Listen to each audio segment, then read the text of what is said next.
What if I told you anger isn't a weakness but a superpower? Let me show you how you can use it to make real change. I feel like anger is one of the most misunderstood emotions. And while most people either allow it explode or suppress it as much as they can, there's a third, much more powerful option, and I will be sharing that as the video progresses. I'll also be sharing how I have harnessed anger into progress and turned my frustrations into my greatest assets. And you too can do the same. Let's dive in. First, you need to recognize that anger is an indicator and not necessarily the problem. Now, anger typically points to something or unmet need, and you are starting to feel it. Now, I remember when at my last job, I had just, returned from maternity leave and several people were laid off. And I thought to myself, wow, like, what am I walking into? I was so angry about the situation. And all of a sudden, like the rest of my team members that were with me, I hated them. I hated my job. This was a job I prayed for and, was doing a lot of research, a lot of taking certifications to become better at. But all of a sudden, I just wanted out of that job at that moment. Now, I was so angry and it affected my work. I didn't want to do anything. I was behind on deliverables. Like, I didn't even realize how angry I was. And I didn't even know how to address the problem at the time. And this leads me to my next point. What I ought to have done in that moment was to pause before reacting. By pausing before reacting, you sort of create space to process your emotions rather than letting it control you. Now, you have to think, why am I angry? Why do I feel this way? You have to take a step back so that you don't take an irrational decision to objectively think about how best to deal with this situation. And to deal with that situation, the first step would be to determine the root cause. In determining the root cause, you should ask yourself questions like, what am I really, really angry about? And how do I express myself such that I don't end up feeling helpless and hopeless? And what risk do I stand to face if I act on my emotions right now? And finally, what steps can I take to change the way I'm feeling right now to move me from an angry state to a happy state?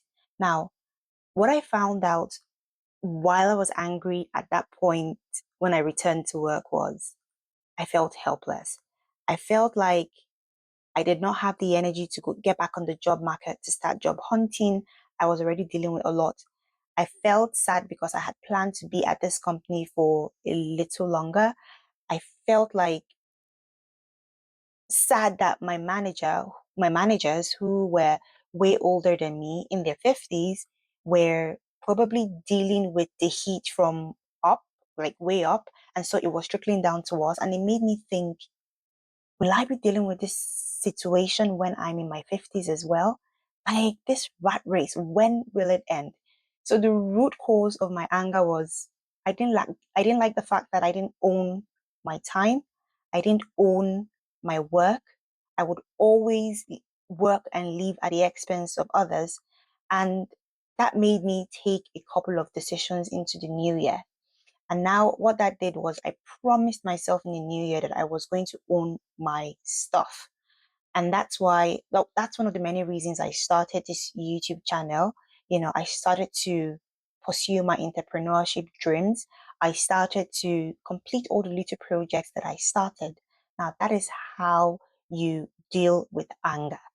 Recall I mentioned earlier in the video that there was a third, much more powerful option in dealing with anger, and that is turning anger into meaningful action. And that's exactly what I did, turning all my frustrations into, steps or a plan to achieve my dream life.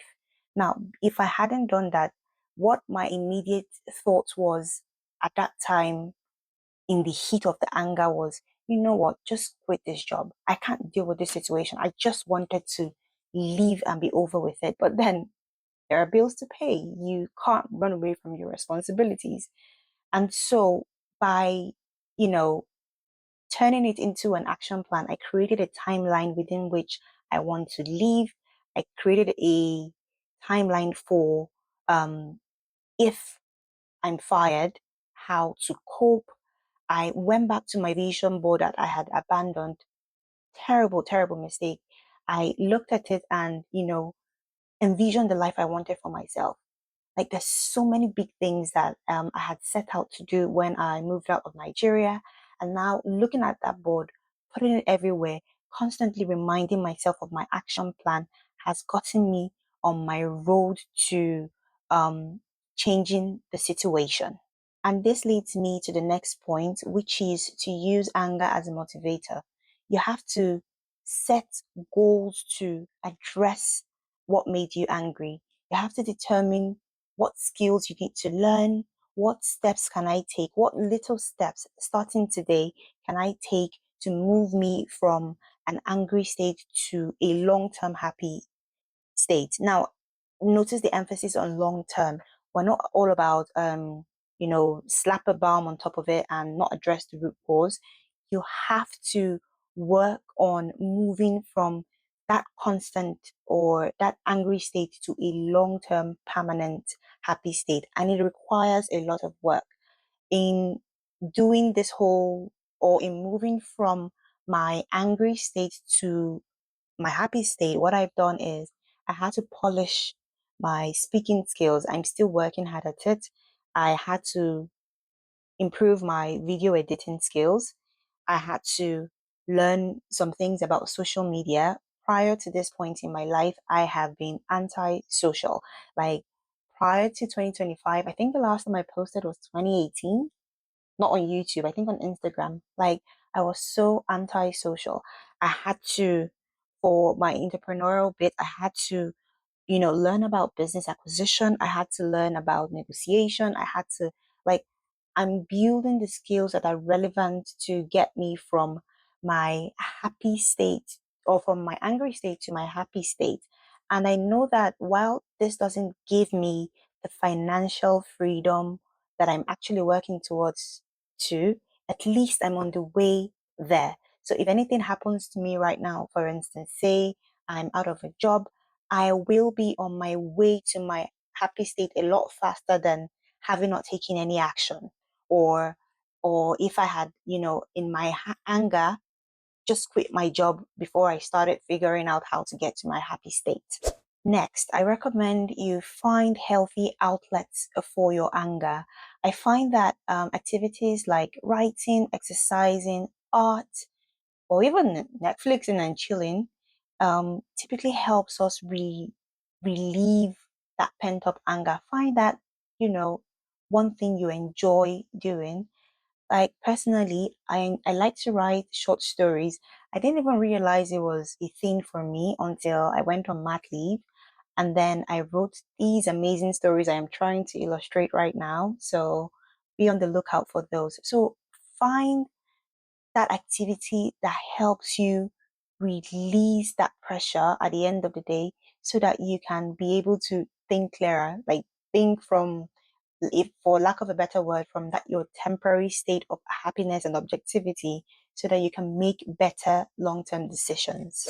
Now that you have identified the root cause of your anger and are now on track to building emotional intelligence, I typically recommend that you learn from role models also. Look at people who have transformed their anger into movement, or people who have, been driven by their anger to make positive decisions. There was Martin Luther King Jr., and even we have our own Oprah Winfrey. Look at people's lives who have capitalized on their anger and used it to catapult themselves to greater heights. I find that having relatable stories around what we're dealing with can help us stay on track to achieving our ultimate aim. Now, I need you to transform your anger into gratitude. Appreciate how anger has led you on this path to reaching your desired end. By identifying the root cause of your problem, creating a roadmap to arriving at your happy place, and then taking those little steps to get there, taking into considerations the lessons learned as you get to that point, and then, you know, taking that feedback and continuing until you get to your happy place is what the beautiful thing about addressing or channeling anger properly does for you. Appreciate it. And anger isn't the villain, it's actually a wonderful tool. When harnessed right, it can spark creativity, fuel progress, and inspire change. But the real power lies in how we choose to use it. Let me know in the comments how you have used anger to fuel your personal growth. Let's have a conversation in the comments on how you transformed your emotions into your superpower. If you'd like another video on cultivating emotional resilience or overcoming self-doubt, please let me know in the comments. Don't forget to like, subscribe, and share. And remember, the fire within you is meant to illuminate you and not consume you. See you in the next video.